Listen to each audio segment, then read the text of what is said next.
Hello everyone, doctor Padmanabh Bhat again. ಇವತ್ತು ಇನ್ನೊಂದು video ಮಾಡೋಣ ಅಂತ ಹೊರಟಿದ್ದೀನಿ. ಇದು ಕೆಲವರಿಗೆ ಗೊತ್ತಿದೆ. ಟಾಪಿಕ್ ಏನಂದರೆ ಫ್ರೋಝನ್ ಶೋಲ್ಡರ್. ಫ್ರೋಝನ್ ಶೋಲ್ಡರ್ ಇಂಗ್ಲೀಷ್ನಲ್ಲಿ ಆ ಹೆಸರು. ಅದರದ್ದು ಸುಮಾರಾಗಿ ಅರ್ಥ ಏನು ಅಂತಂದರೆ, ಶೋಲ್ಡರ್ ಜಾಯಿಂಟು ಮೂಮೆಂಟ್ ಆಗಲ್ಲ, ಹಂಗೆ ಹಿಡ್ಕೊಂಡಂಗಿರುತ್ತೆ.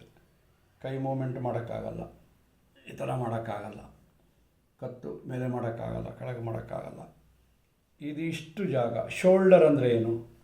ಶೋಲ್ಡರ್ ಅಂದರೆ ಕೈಯಲ್ಲಿ ಒಂದು ಒಳಗಡೆಯಿಂದ ನಾನು ಹೇಳ್ತಾ ಇರೋದು ಬೋನ್ ಲೆವೆಲಲ್ಲಿ ಕೈಯಲ್ಲಿ ಒಂದು ಹ್ಯೂಮರಸ್ ಅಂತ ಬೋನ್ ಇರುತ್ತೆ ಇಲ್ಲಿ. ಆಮೇಲೆ ನೀವು ಹಿಂದ್ಗಡೆ ತಟ್ಟು ನೋಡಿದರೆ ಇಲ್ಲಿ ಒಂದು ಅಗಲವಾದಂತಹ ಸ್ಕ್ಯಾಪುಲಾ ಅಂತ ಇದೆ. ಸೊ ಹ್ಯೂಮರಸ್ಸು, ಸ್ಕ್ಯಾಪುಲಕ್ಕೆ ಒಂದು ಸಾಕೆಟ್ ಇರುತ್ತೆ, ಹ್ಯೂಮರಸ್ಸಿಗೆ ಒಂದು ಹೆಡ್ ಇರುತ್ತೆ.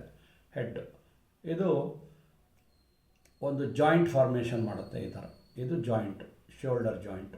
ಇಲ್ಲಿ ಹೊರಗಡೆಯಿಂದ ಇಲ್ಲಿ ನೀವೊಂದು ಬೋನ್ ನೋಡಿರ್ಬೋದು, ಇದನ್ನು ಕಾಲರ್ ಬೋನ್ ಅಂತ ಹೇಳ್ತೀವಿ, ಕ್ಲಾವಿಕಲ್ ಅಂತ. ಸೊ ಎಲ್ಲಿ ಹ್ಯೂಮರಸ್ಸದ್ದು ಹೆಡ್ಡು, ಸ್ಕ್ಯಾಪುಲದ್ದು ಅದರದ್ದು ಕಪ್ಪು ಅಗಲ ಇರುತ್ತೆ, ಇಲ್ಲಿ ಕಪ್ ಥರ ಇದನ್ನು ಹಿಡ್ಕೊಳ್ತದೆ ಅದನ್ನು. ಸೊ ಇದು ಈ ಥರ ಶೋಲ್ಡರ್ ಜಾಯಿಂಟ್. ಇದು ಕ್ಲಾವಿಕಲ್ ಇಲ್ಲಿ ಮೇಲ್ಗಡೆ ಒಂದು ಹಾರಿಜಾಂಟಲ್ ಬೋನ್, ಆಯಿತಾ. ಸೊ ಈ ಪೋರ್ಷನ್ಗೆ ಶೋಲ್ಡರ್, ಭುಜ ಅಂತ ಹೇಳ್ತೀವಿ. ಭುಜ ನೋವು, ಭುಜ ಫ್ರೀಸ್ ಆಗಿದೆ, ಅದು ಆ್ಯಕ್ಷನ್ ಮಾಡ್ತಾ ಇಲ್ಲ. ಫ್ರೋಝನ್ ಶೋಲ್ಡರ್ ಅಂತಂದರೆ ಶೋಲ್ಡರ್ ಜಾಯಿಂಟ್ ಆ್ಯಕ್ಟ್ ಮಾಡ್ತಾ ಇಲ್ಲ. ಯಾಕೆ ಮಾಡ್ತಾ ಇಲ್ಲ? ಕಾರಣಗಳೇನು? ಹಲವಾರು ಕಾರಣಗಳಿವೆ, ಒಂದೆರಡು ಕಾರಣಗಳು ಹೇಳ್ತೀನಿ. ಒಂದು ಮುಖ್ಯವಾದ ಏನು ಅಂತಂದರೆ, ಇದು ಸಾಮಾನ್ಯವಾಗಿ ಹೆಣ್ಣು ಮಕ್ಕಳಲ್ಲಿ ಕಾಣಿಸ್ಕೊಳ್ತದೆ. ಸುಮಾರು 40ರಿಂದ 60 ವರ್ಷ ಪ್ರಾಯದ ಆ ಟೈಮ್ನಲ್ಲಿ ಇದು ಹೆಣ್ಣುಮಕ್ಕಳಲ್ಲಿ ಕಾಣಿಸ್ಕೊಳ್ತದೆ. ಇದಕ್ಕೆ ಕಾರಣಗಳು ಹಲವಾರಿವೆ. ಬಟ್ ಒಂದು ಅಂದರೆ, ಯಾವುದೇ ಕಾರಣಕ್ಕೊಂದು ಸರ್ಜರಿ ಆಗಿದ್ದರೆ, ಆಪ್ರೇಷನ್ ಆಗಿದ್ದರೆ, ಪೇಷಂಟು ಮಲ್ಕೊಂಡೇ ಇರ್ತಾರೆ. ಮಲ್ಕೊಂಡೇ ಇರುವಾಗ ಏನಾಗುತ್ತೆ, ಈ ಕೈಗೆ ರೈಟ್ ಅಥವಾ ಲೆಫ್ಟು ಕೈಗೆ ಕೆಲಸ ಇಲ್ಲ. ಸೊ ಇಮ್ಮೊಬೈಲ್ ಆಗಿರುತ್ತೆ, ತುಂಬ ದಿವಸ ಮೊಬಿಲಿಟಿ ಇಲ್ಲ ಅಂತಂದರೆ ಏನಾಗುತ್ತೆ, ಸರ್ಕ್ಯುಲೇಷನ್ ಕಮ್ಮಿ ಆಗುತ್ತೆ. ಸೊ ಇಮ್ಮೊಬಿಲಿಟಿ ಒಂದು ಕಾರಣ, ಮೊಬಿಲಿಟಿ ಕಮ್ಮಿ ಆಗೋದು ಅದರಿಂದ ಆಗುತ್ತೆ. ಇನ್ನೊಂದು ಇಂಜುರಿ, ಎಲ್ಲ ಬಿದ್ದುಬಿಟ್ಟು ಇದು ಮಾಡಿಬಿಟ್ಟು ಕೈಗೆ ಏಟು ಬಿದ್ದುಬಿಟ್ಟು ಶೋಲ್ಡರ್ಗೆ ಒಂಚೂರು ಡ್ಯಾಮೇಜ್ ಆದರೆ, ಸೊ ಈ ಥರ ಇಂಜುರಿ ಇನ್ನೊಂದು ಕಾರಣ. ಆ್ಯಂಡ್ ಇಂಜುರಿ ಆದಾಗ ನ್ಯಾಚುರಲಿ ನಿಮಗೆ ಇದು ಕತ್ತಿಗೆ ಇದು ಹಾಕ್ತಾರೆ. So again immobility, injury leading to immobility ಅಲ್ವಾ, ಅದಾಗ್ತದೆ. ಆಮೇಲೆ ಕೆಲವು ಕಾಯಿಲೆಗಳಿರೋರಿಗೆ ಬೇಗ ಬಂದುಬಿಡ್ತದೆ. ಡಯಾಬಿಟೀಸು, ಪಾರ್ಕಿನ್ಸನ್ಸ್ ಡಿಸೀಸು ಈ ಥರ ಇರುವವರಿಗೆ ತುಂಬ ಬೇಗ ಶುರುವಾಗುತ್ತೆ. ಏನು ಎಕ್ಸಾಕ್ಟಾಗಿ ಏನಾಗ್ತದೆ ಅಲ್ಲಿ ಅಂತ ಅಂದರೆ, ಇನ್ಫ್ಲಮೇಷನ್ ಆಗುತ್ತೆ. ಇನ್ಫ್ಲಮೇಷನ್ ಅಂತ ಹೇಳಿದ್ರೆ, ನಾನು ನಿಮಗೆ ನೀವು ಯೂಶ್ವಲಿ ಹೇಳ್ತೀರ ಪೇಯ್ನ್ ಕಿಲ್ಲರ್ಸ್ ತೊಗೊಂಡೆ ಸರ್ ಅಂತ. ಪೇಯ್ನ್ ಕಿಲ್ಲರ್ ಅಂತ ನೀವೇನು ಹೇಳ್ತೀರ, ಅದಕ್ಕೆ ಆ್ಯಕ್ಚುಲಿ ನಮ್ಮ ಮೆಡಿಕಲ್ ಹೆಸರು ಆ್ಯಂಟಿ ಇನ್ಫ್ಲಮೇಟರಿ ಡ್ರಗ್ಸ್. ಇನ್ಫ್ಲೇಮ್ ಆಗೋದು, ಅಲ್ಲಿ ದಗ ಅಂತ ಉರಿಯೋದು, ಇನ್ಫ್ಲಮೇಷನ್. ಸೊ ಫಸ್ಟ್ ಸ್ಟೇಜ್ ಯಾವುದೇ ಆಗಲಿ ಅದು ಇನ್ಫ್ಲಮೇಷನ್. ಒಂದು ಇನ್ಫೆಕ್ಷನ್ ಆದಾಗಲೂ ಫಸ್ಟ್ ಇನ್ಫ್ಲಮೇಷನ್, ಆಮೇಲೆ ಇನ್ಫೆಕ್ಷನ್, ಆಮೇಲೆ ಪಸ್ ಫಾರ್ಮೇಷನ್, ಬೇರೆ ಸ್ಟೇಜ್ಗಳಿರ್ತವೆ. ಸೊ ಇಲ್ಲಿ ಫ್ರೋಝನ್ ಶೋಲ್ಡರಲ್ಲಿ ಮುಖ್ಯವಾಗಿ ಇನ್ಫ್ಲೇಮ್ ಆಗುತ್ತೆ. ಈ ಜಾಯಿಂಟ್ ಕ್ಯಾಪ್ಸ್ಯೂಲ್ ಅಂತ ನಾನು ಏನು ಹೇಳಿದೆ, ಸ್ಕ್ಯಾಪುಲದ ಇದಕ್ಕೆ ಹೋಗ್ಬಿಟ್ಟಿದ್ದು, ಅಲ್ಲಿ ಇನ್ಫ್ಲಮೇಷನ್ ಆಗುತ್ತೆ. ಇನ್ಫ್ಲಮೇಷನ್ ಆದಮೇಲೆ ಏನಾಗ್ತದೆ, ನ್ಯಾಚುರಲಿ ಇನ್ಫ್ಲಮೇಷನ್ ಆದಾಗ ಪೇಯ್ನ್ ಶುರುವಾಗ್ತದೆ, ಭಯಂಕರ ಪೇಯ್ನು. ಶೋಲ್ಡರ್ ಮೂಮೆಂಟ್ ಮಾಡೋಕ್ಕೆ ಆಗಲ್ಲ, ಕೈ ಹಿಂಗೆ ಮಾಡೋಕ್ಕಾಗಲ್ಲ ಸರ್, ಕೈ ಹಂಗೆ ಮಾಡೋಕ್ಕಾಗಲ್ಲ ಸರ್.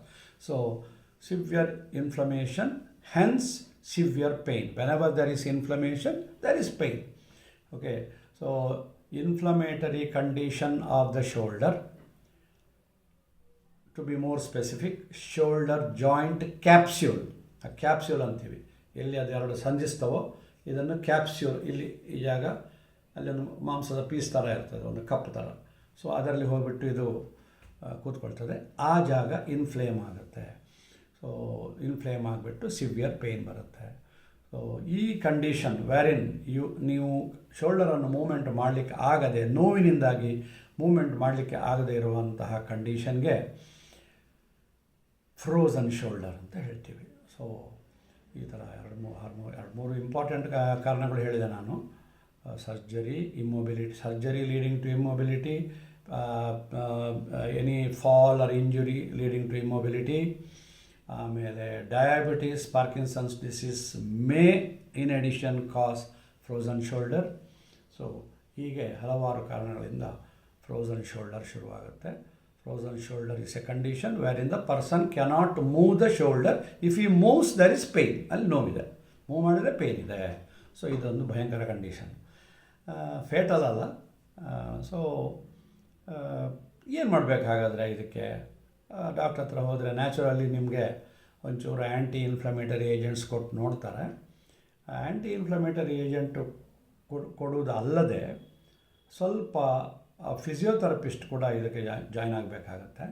ಕೆಲವು ಎಕ್ಸಸೈಸ್ಗಳನ್ನು ಪ್ರಾಕ್ಟೀಸ್ ಮಾಡಬೇಕಾಗತ್ತೆ. ಉದಾಹರಣೆಗೆ ಒಂದು ಎಕ್ಸಸೈಸೇ ನಾನು ಸುಮ್ಮನೆ ಡೆಮಾನ್ಸ್ಟ್ರೇಟ್ ಮಾಡ್ತೀನಿ. ಫ್ರೋಝನ್ ಶೋಲ್ಡರ್ ಇರುವವರು ಅವರ ಕೈಯನ್ನು, ನಾನಿಲ್ಲ, ನನ್ನ ಮುಖ ಕಾಣಲಿಕ್ಕಿಲ್ಲ ನಿಮಗೆ, ನಾನು ಒಂದು ಗೋಡೆ ಫೋಕಸ್ ಮಾಡ್ತೀನಿ. ಅಲ್ಲಿ ನೋಡಿ, ನಾನು ದೂರದಲ್ಲಿ ನಿಂತ್ಕೊಂಡಿದ್ದೀನಿ, ಇಲ್ಲಿ ನನ್ನ ಕೈ ಇದೆ. ಸೊ ನೀವು